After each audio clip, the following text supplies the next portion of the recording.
Thank you, Your Honor. The state will recall Samantha Gwilliam to the stand.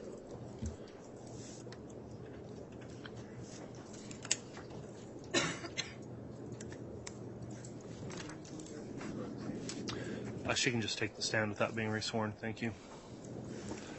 And, Your Honor, I was going to ask if I could be handed State's Exhibit 298. All right. It was previously admitted, and I would ask permission to publish it to the jury again. You may. I'll just remind the witness, Ms. Gwilliam, you are still under oath for purposes of your testimony today. Thank you. You're welcome.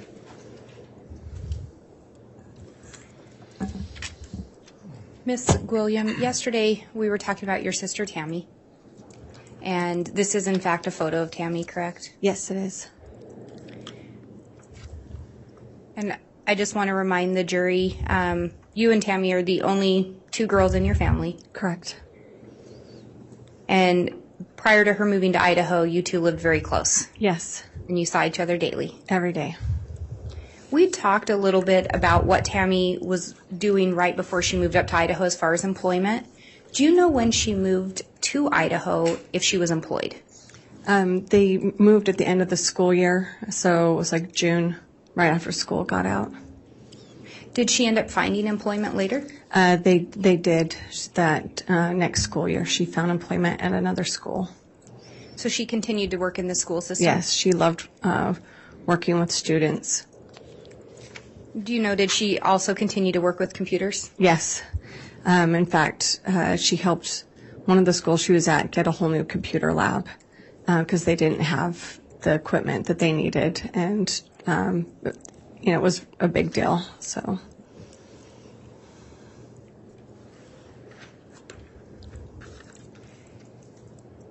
And I know we'd talked about how you found out about her passing. Yes. And we talked a little bit about her coming to visit in October. Yes. And you said on that visit, she seemed healthy to you? Yes, she did. Tammy had been sick a few years prior, to this happening, where she'd had a bout of depression. And, as we do with any family, I always do visual checks on, your loved ones. When you see them later to see how are you doing, you look at them and see, and Tammy looked very healthy and was doing very well. So it was just one of those visual things that you do when you see your loved ones, and she did not look sick at all. And when she'd been sick before, had she talked to you about it? Yes. And on this visit, did she indicate anything about not feeling well? No. And I think you said it was actually the contrary. She was telling you about different activities. Yeah, different activities. She just had a wrist issue, like her wrist was bothering her. That was the only thing that she brought up.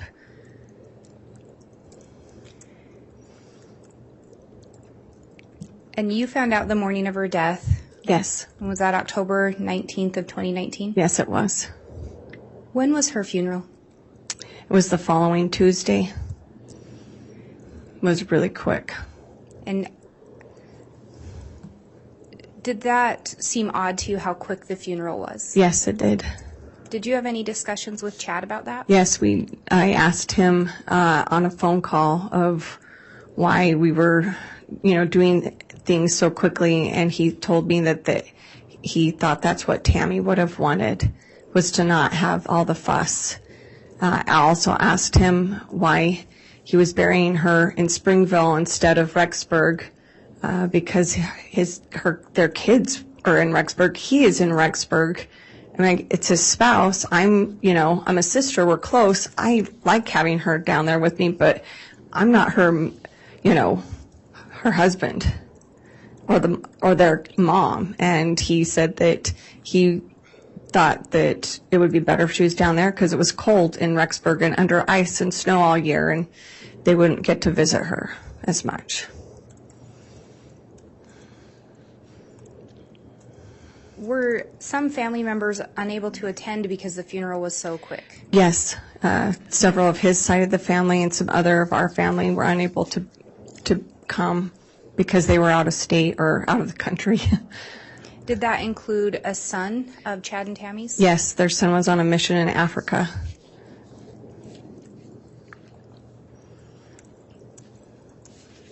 And we'd also talked about the summer prior to Tammy's passing that you'd noticed a difference in Chad. Correct. He seemed more distant and less wanting to talk to us about things, and we just didn't know if it was because they were living farther away or we didn't know what was going on. It was really different. At some point, did you learn that Chad had been remarried? Yes, we learned it was actually 1 month to the day of her burial is when I found out about it.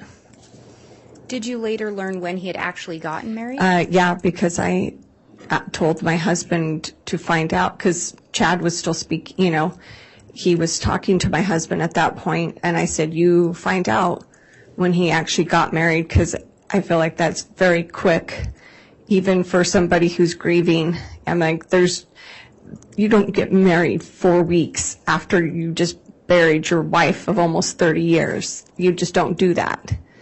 And we found out it had only been 2 weeks after she had been buried, and we were devastated. At some point, did Chad indicate or did you learn the name of his new wife? Yeah, he told us her name was Lori Ryan, and that her previous husband had a heart attack. And so she had been grieving a spouse as well, and that's why they connected, was that they were both grieving the passing of spouses. And did you end up learning another name associated with Lori Ryan? I did. As any good sister did, I went to the internet to go see who this woman was. And I'll object, Your Honor, to anything quoted from the internet. And, Your Honor, I'm not asking her to quote. I'm simply asking what she learned, and not for the truth of the matter, but as to why she did what she did next. I'll overrule the objection.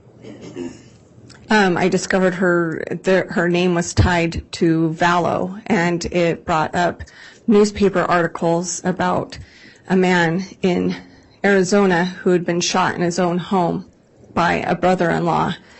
And I took that to my husband, and I said, I think this is the same woman that he's married.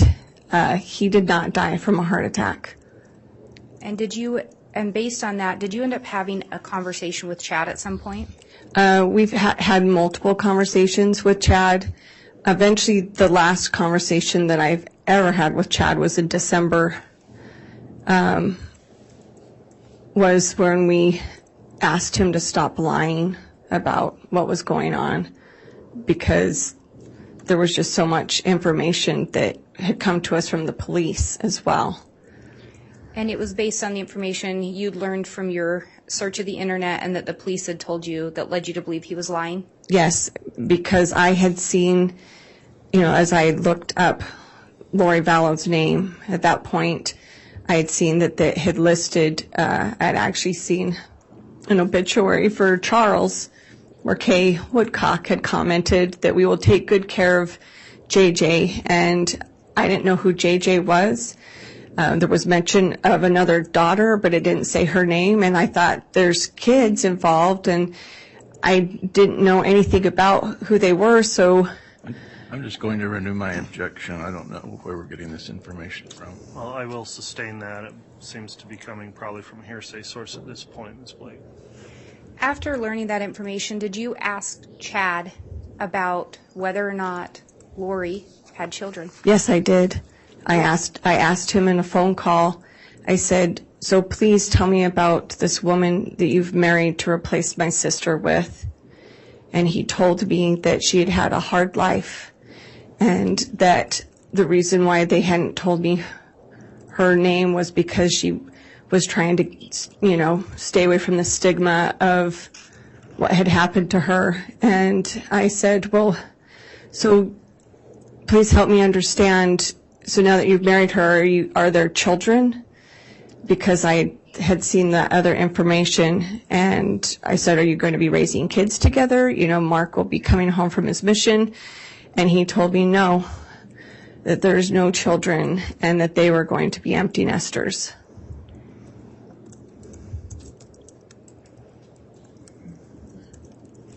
Just one moment.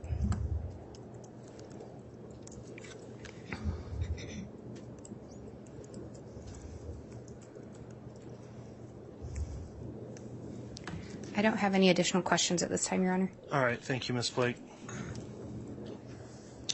Cross-examination?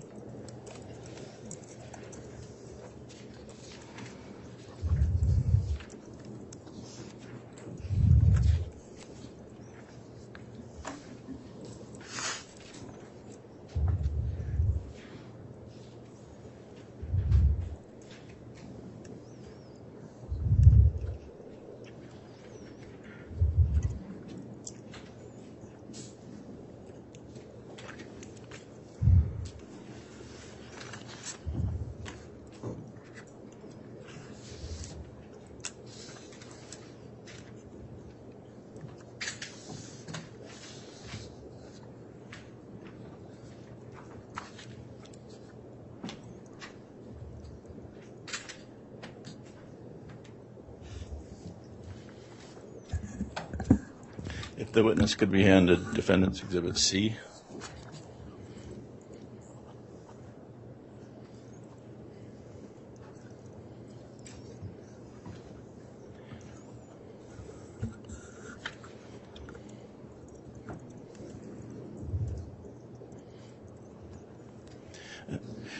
Is it Gwilliam? Yes. You've been handed what's been marked as Exhibit C. Do you recognize that document? Yes, I do. And what is it? It's my sister's obituary. Do you know who wrote that? I wrote it along with some of my family members. And who contributed to the obituary? I know that Chad had given us some information, but myself and my parents had put it together. And is this exhibit a true and accurate copy of her obituary? From what I can see, yes. Your Honor, I'd move to admit Exhibit C.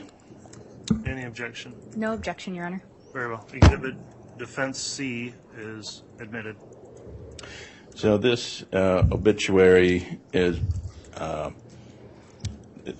okay if she hangs on to it. I'll ask her a few questions about it. So the information in this obituary is that Tammy Daybell passed away peacefully in her sleep. Do you see that? Yes. And where would you get that information? That was just from what Chad told us. Okay. And so the information, that wasn't from a doctor's report, it wasn't from the police, that was just from what Chad told you? Correct. We were led to believe that she was sick and had died in her sleep. All right. And then you talk about the family history here, and I think you've already mentioned that. We don't need to go through it. But in her obituary talks about her interests in life, and I think you've talked about that as well.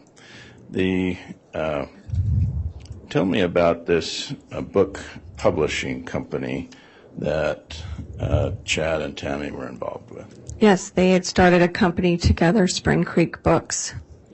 And what did that do? They published books that Chad wrote, and they also published books from other authors. And so was that Chad's full-time job?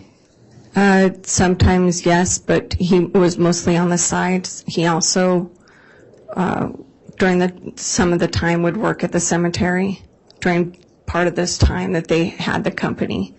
Okay. And at one time, did that company go bankrupt? Yes, they did. They had an issue with some distribution of books with Deseret Book because of how bookstores work, that if they find that they aren't selling enough of them, they can actually send a whole bunch of inventory back. And since they were a small company, it caused them to lose some money financially when they sent, extra books back that they had already printed for them. So did your sister have to get a job other than Spring Book Company? Correct. When it went bankrupt? I'm sorry if I interrupted you. No. And so did Chad get another job other than Spring Book Company? I believe so. That's when he worked for the cemetery. Okay. Do you know what year they moved to Rexburg, Idaho? It would have been in, oh my gosh, I don't remember the exact year, to be honest. Around 2015, or is that too late or too early? I think that's too early. I'm sorry, I don't recall the exact year that was. Did you know how many years they lived in Rexburg before Tammy died? At least 3 to 4. Okay. So she died in 2019, so maybe they lived in Idaho 3 or 4 years. Yes. Okay. And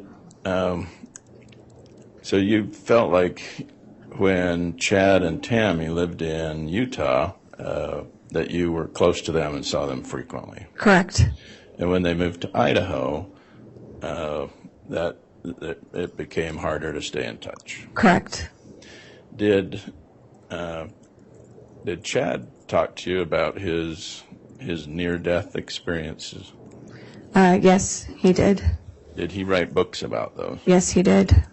Have you read those books? Only one of them.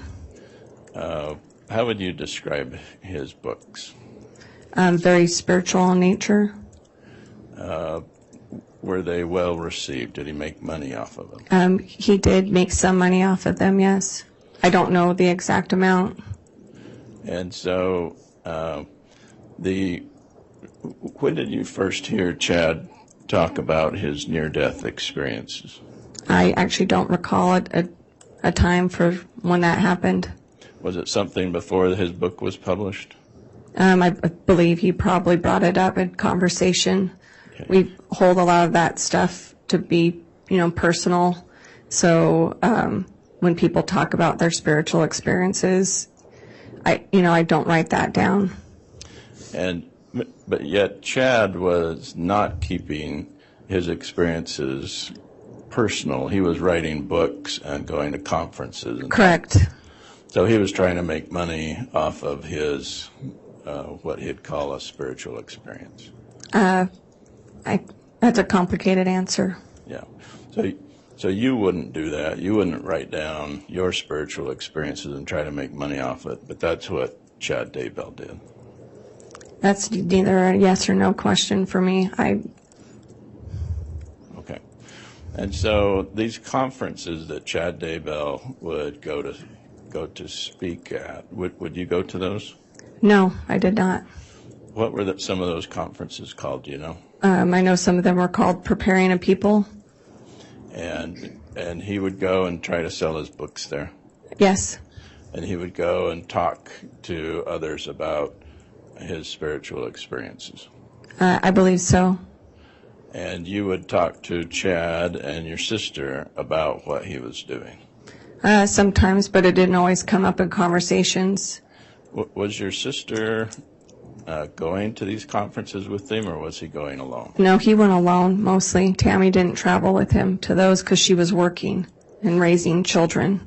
So she had a job, taking care of the kids, and Chad was out trying to sell books. Correct. And do you know where he would go to try to sell his books?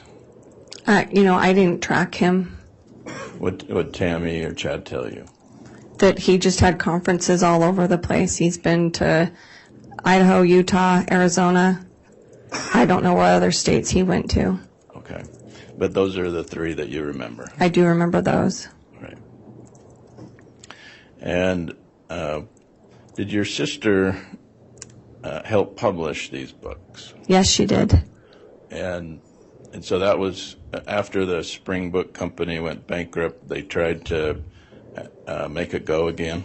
Yeah, they still tried to write books, and they found other distributors to, help out with distribution of their books or of other authors' books. Okay. And so did Did you ever hear Chad and Tammy with you? Excuse me. Did you ever hear Tammy say, "Chad, quit trying to sell books. Go get a real job"? No, I was never present for any of conversation like that. And so Tammy, rather than say, "Go get a real job," she was supportive of his book selling endeavors. I would think so, yes. In fact, you say she was a computer whiz. Would she help him publish these books? Yes. And was she in charge of the graphic design of the books? Yes. And so she was an instrumental part in getting these books from Chad's thoughts to publishing and selling. Yeah. And you say you've read one of them. Well, one of the ones that you were referring to, but I've read some of his others, yes. Oh, okay. And how would you describe the books that you've read? Most of them are fictional about what they feel like life could be like for the second coming. It's almost like the same kind of a genre as a dystopian novel that a lot of teenagers read, but his was more geared towards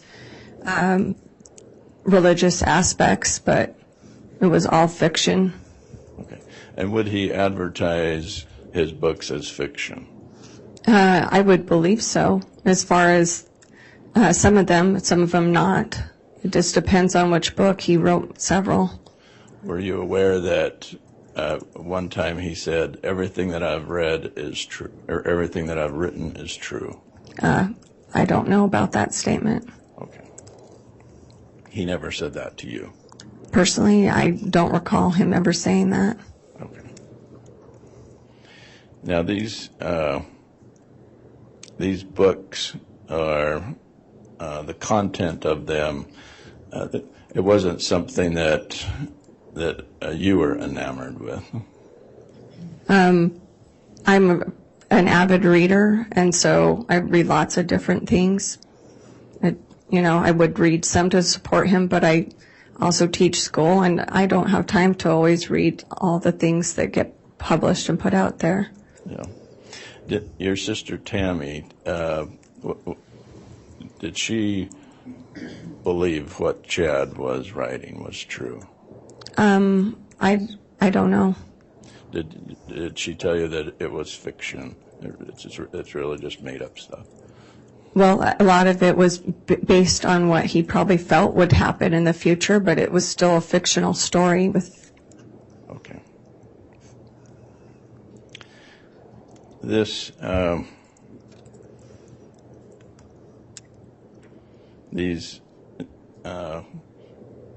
I think you said you never went to any of these conferences or seminars that he would speak at? No. Okay. And Tammy, as far as you know, did not go to any as well? Well, I'm sure maybe she went to a couple of them, but for the most part, she didn't go to all of them. Now, you indicate that your sister was an empty nester at the time of her death? I never said that about my sister. You mentioned empty nester. That was Chad's statement to someone else? No, that was his statement to me about him and Lori being an empty nester. Were Chad and Tammy empty nesters when Tammy died? Well, they still had a son that lived at home, and they had a son on a mission who would come home and live with him when he came home. They are older children, but they still had children around. And when you say mission, what are you talking about? In our Church of Jesus Christ of Latter-day Saints, a lot of our youth go out and serve a religious mission for 2 years.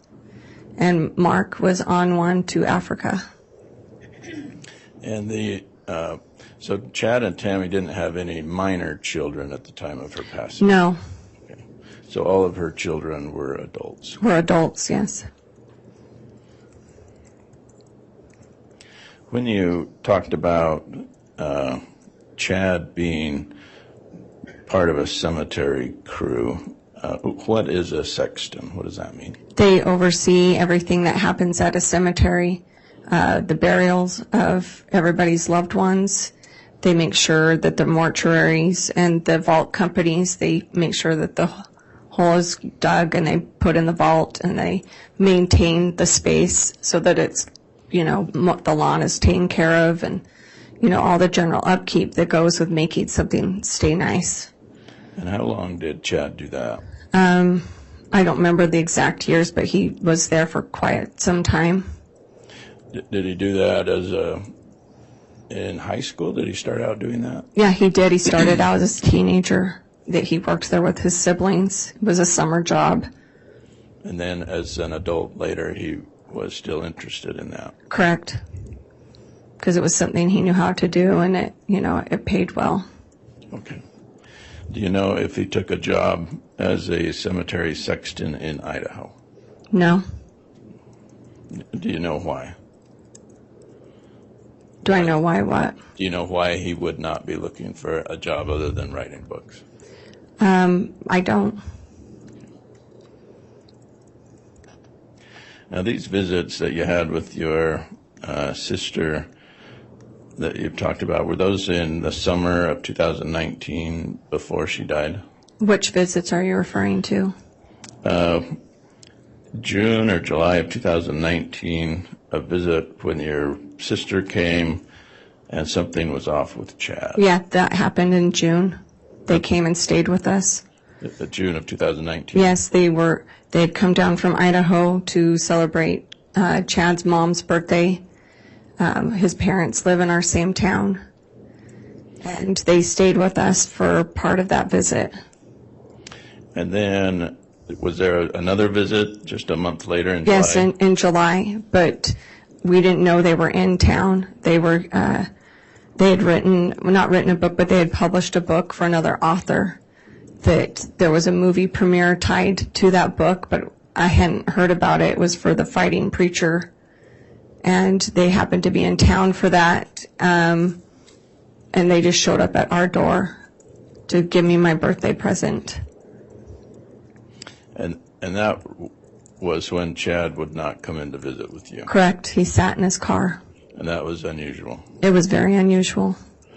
And then the next time you saw your sister was in October of 2019? Correct. And that was also in Utah? Yes.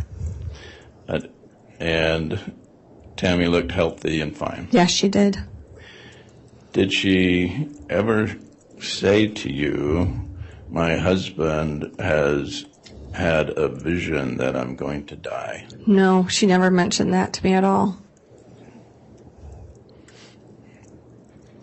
Would you be surprised to hear anything like that coming from your sister? Yeah, I would be surprised by that. As far as you know, Tammy had a full life, a healthy, happy person. Yeah. She was not making arrangements to die. No. No. And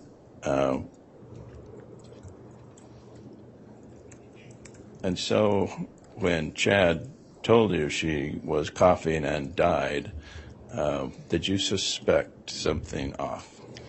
I felt like, and I wasn't sure why, but I did. I felt like something had happened to her, and I didn't even know why. I had no reason to suspect Chad.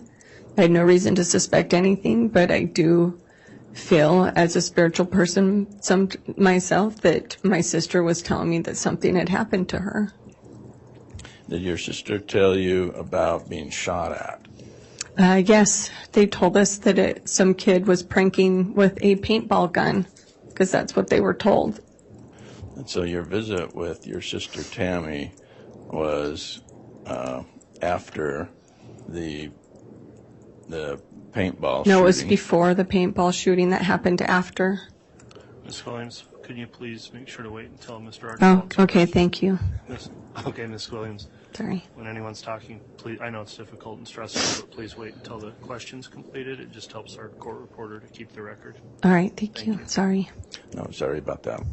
So So your visit with your sister Tammy in October of 2019, your personal visit face-to-face, was before the paintball incident. Correct. And so you must have talked to her on the phone then after the paintball incident? No, we didn't talk on the phone. We messaged. Okay. So in texting or? Yes. All right.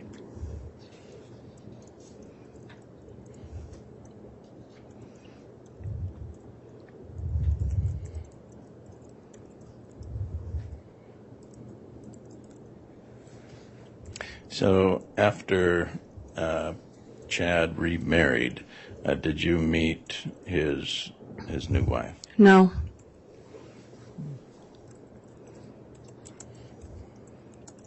They left for Hawaii shortly after we found out, so I've never met her. There was also a trip to Knott's Berry Farm. Correct, that they took over Thanksgiving. Okay. So the end of November of 2019, Chad and Lori and all of Chad's kids went to Knott's Berry Farm. Is that right? That was part of their trip. I believe they, went to the beach and things too. Okay. And how would you have learned about that? Chad told us. All right. Did you see photos of that event? No, I didn't. From Chad's kids? Did you hear from Chad's kids about that? Yeah, they had told us about it. I think they actually, a couple of their kids showed us pictures of them at the beach, but I didn't see anything else past that. Okay. And that was in late November of 2019? Yes. I'm sorry for the loss of your sister. Thank you.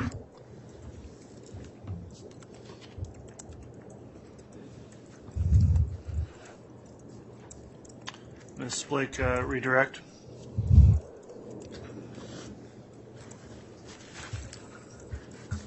Thank you, Your Honor. Just briefly. You were asked a lot about Tammy's employment and Chad's employment. Correct. When you talked to Chad in December of 2019, did he indicate to you how he and Lori were going to support themselves? Well, I know that they had the life insurance money that they'd gotten from my sister and that they were going to, I think, take some time. And he was probably going to write some more books. And in the past, Chad had relied on Tammy to contribute to the finances. Correct. Chad was not able to financially support the family by himself. No. And he didn't indicate to you that he'd found a new profession to do that. No. So presumably he may have needed to rely on support from his new spouse. Correct. He told us that she had lots of money.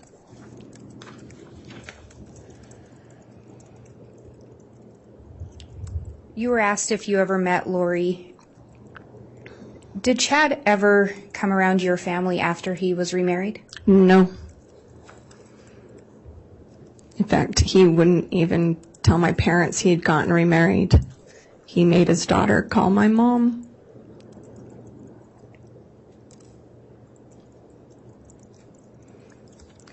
And you were asked about Lori and Chad taking some of Chad's children to Knott's Berry Farm. Yes. And did you say they told you about that? Yes. And that was in late November? Yes. So just the next month was when Chad informed you there were no minor children? Correct.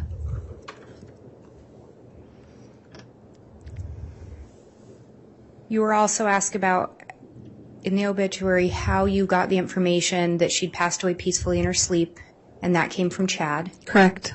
You were asked if you heard about that from a doctor. Yes. And at that time, it was just Chad relaying that information to you? Yes. At some point, did you learn different information from a doctor or medical examiner? Yes. Did Chad ever tell you about having a vision that Tammy would die before she was 50? He never said that to us at all.